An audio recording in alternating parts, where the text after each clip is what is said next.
Hello, Giants fans. Welcome to Giants Baseball 101. I'm Gabe Vaughn, your host. The Giants beat the Rockies at Coors Field yesterday 7-6. They were a very resilient team because twice they lost their lead. Okay, so they're one run behind. They take the lead. They lose it. They take the lead again. They lose it. Then, finally, they won on Mike Yastrzemski's ninth inning homer. We'll get to that. So Casali homered to tie the game at one apiece when they were behind by one run. Then he homered again later. That's two homers for Casali in this game.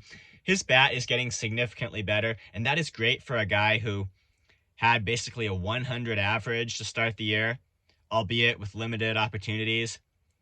It is to be noticed Casali is starting a bit more. It used to be Joey Bart was kind of the starting catcher. I don't think Bart has an injury. At least he doesn't have one that I've heard anything about. If I hear that Bart has any kind of an injury, I'll let you know. But I think the reason Casali is getting more starts is because the Giants see it. Gabe Kapler and all the coaches see that's a wise thing because he's getting kind of hot right now. And his two home runs yesterday propelled the Giants. The first home run to tie the game. The second home run, I believe it was in the fifth inning, to put the Giants ahead 4-1. The Giants lost that lead. Alex Wood gave up a couple more runs. Then Dominic Leone gave up the game-tying homer. So a 4-1 lead, it looked like it was going to be enough, but it wasn't. And this is Coors Field, although I'm going to say something about it. You know, yes, fans, we hear all the time that at Coors Field, runs come in like whatever, and pitchers have some kind of excuses for not doing well. I'll just say, in my baseball viewpoint, Coors Field is no excuse for poor pitching. I mean, on either side.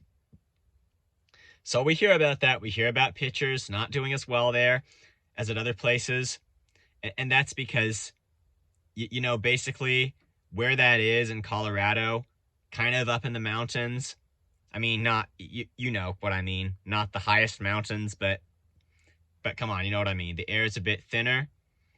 And what they say about it is it makes breaking balls not as good because they don't break as much, and that the ball also sails farther in that climate. So it's easier for the hitters and harder for the pitchers.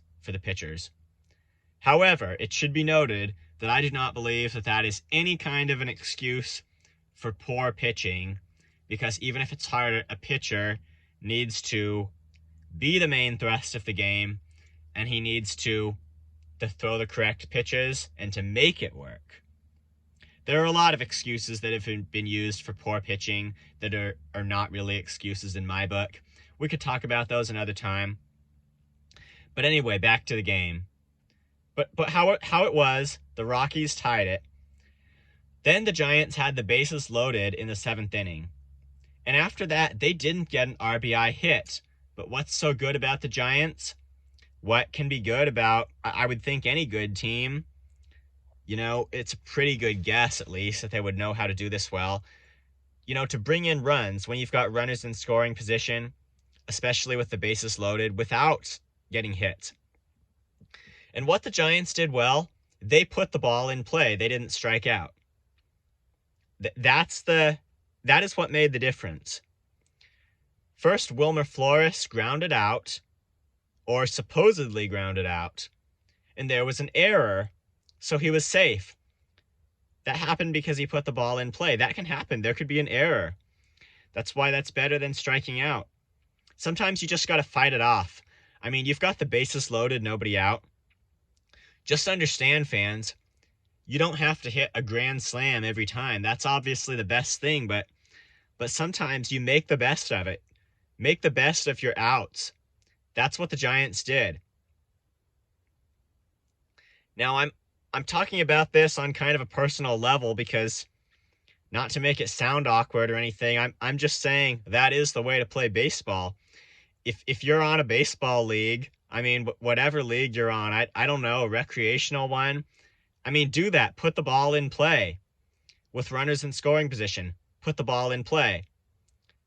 And get your lesson from the Giants game yesterday. They had the bases loaded with no outs in the seventh inning. Wilmer Flores hit a ground ball. There was an error. I think the run would have come home anyway, although I don't know for a fact. Would the ball have been thrown to home?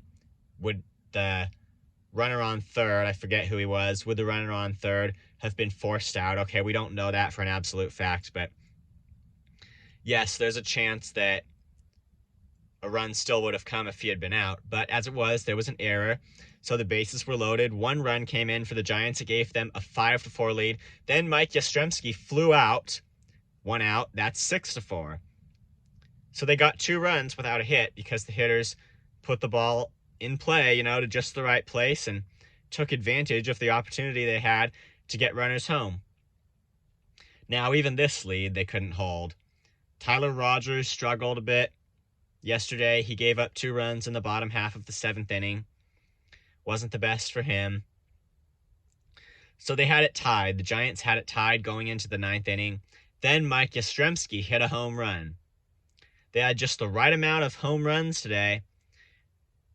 A combo of home runs and what would you call it? I would say productive, weak contact. Although a fly out, maybe that's not weak contact, but you know what I mean. Like normally unimpressive contact, but it did something this time. That and the home runs. Mike Yastrzemski's home run in the 9th inning won it for the Giants. After John Brebbia's scoreless 8th inning, that happened. Then Camilo Doval pitched and got the save. So the Giants won. It was an incredible team effort. This is the way a game should go. When the other team scores like this, you keep scoring. This is the way a Giants game should go. They won. Their record's 21-14. I'm happy with the way things are looking. Thank you so much for joining me. This has been Giants Baseball 101. My contact info is GabrielVaughn89@gmail.com. That's Vaughn spelled Vaughan. Please subscribe if you have not. Let's just say it's got to be the Giants who take advantage of the thin air here at Coors Field. I'll see you next time.